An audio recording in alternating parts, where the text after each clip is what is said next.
34,000 feet की ऊंचाई पर उड़ते हुए प्लेन में अचानक से लाश बन गए सब लोग। पायलट और क्रू मेंबर्स से लेकर पैसेंजर तक कोई भी इस कहर से नहीं बच पाया। इतिहास की सबसे डरावनी हवाई जहाज दुर्घटना।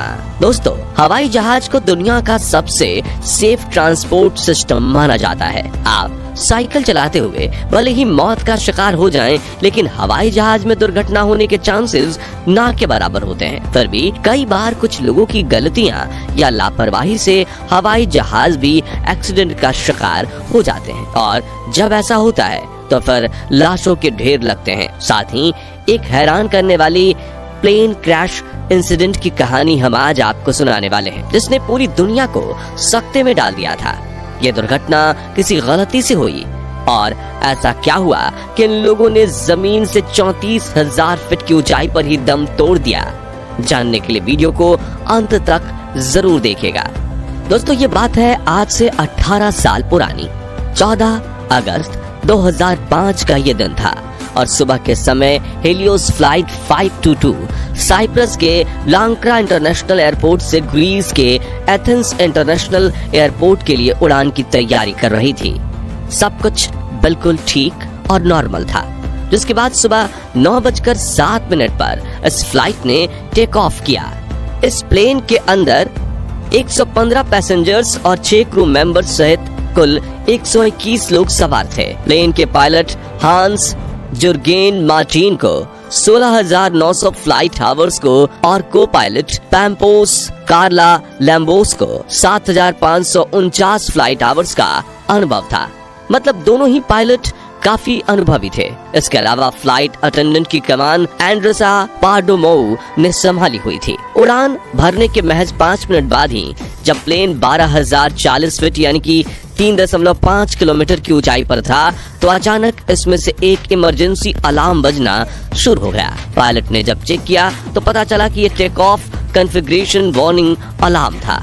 इस अलार्म को सुनते ही दोनों पायलट के पसीने छूट गए, क्योंकि अलार्म तब बजता है जब प्लेन उड़ान भरने के लिए तैयार नहीं होता।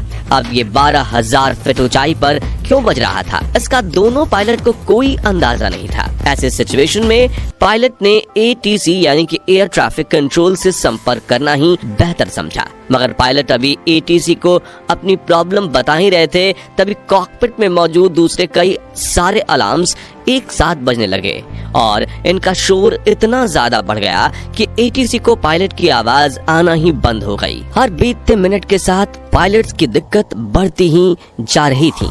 उन्हें कुछ समझ नहीं आ रहा था कि सिचुएशन से कैसे बाहर निकला जाए।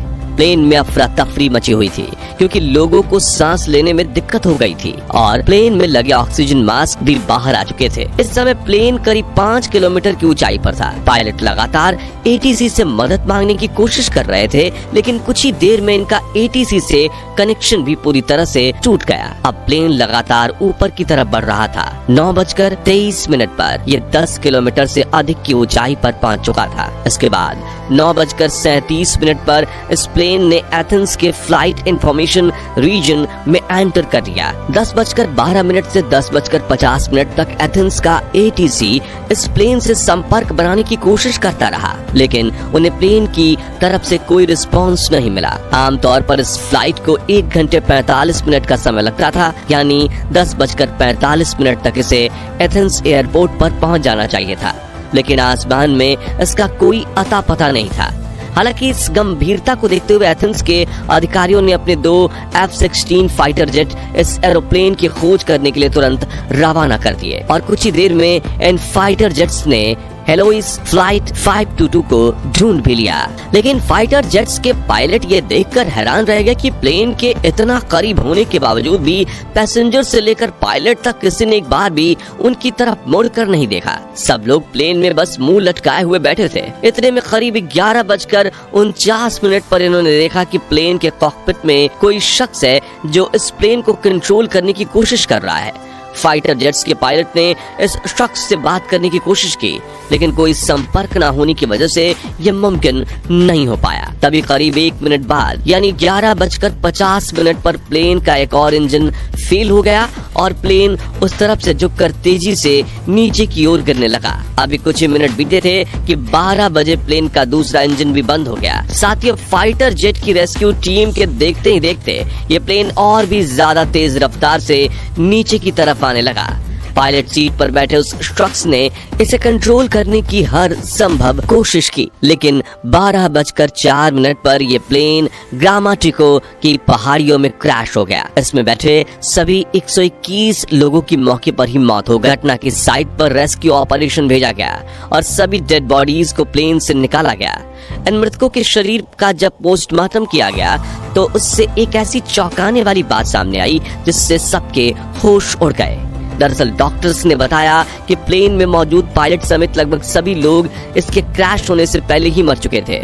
ऐसे में सबसे पहला सवाल जो लोगों के मन में उठा वो ये कि अगर पायलट पहले ही मर चुके थे तो इस प्लेन को इतनी देर तक कौन उड़ा रहा था। असल में दोस्तों ये शख्स कोई और नहीं बल्कि फ्लाइट अटेंडेंट एंड्रस ही थे।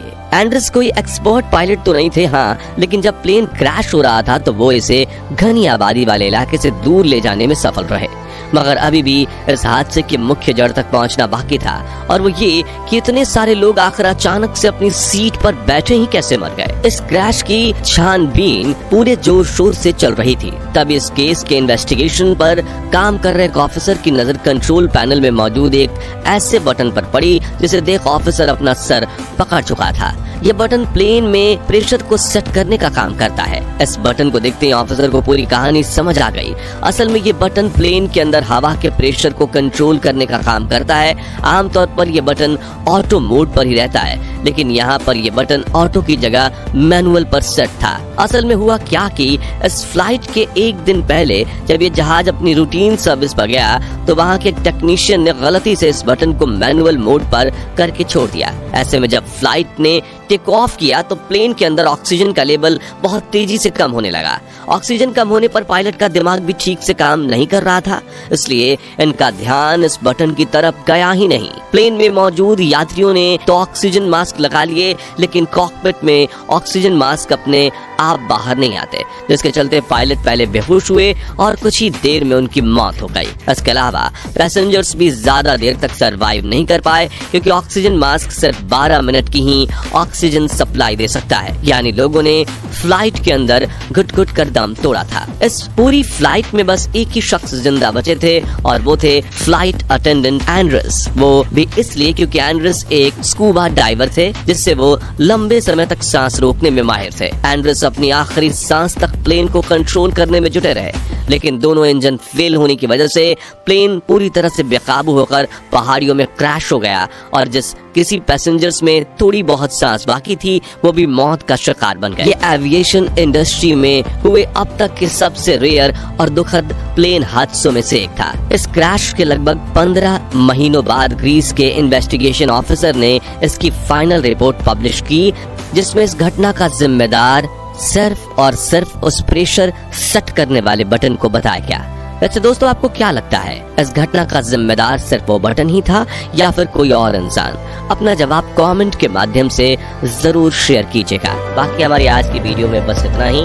वीडियो अच्छी लगी हो तो इसे लाइक और शेयर जरूर करना। मिलते हैं जल्दी ऐसी और इंटरेस्टिंग वीडियो में, तब तक के लिए गुड बाय, जय हिंद।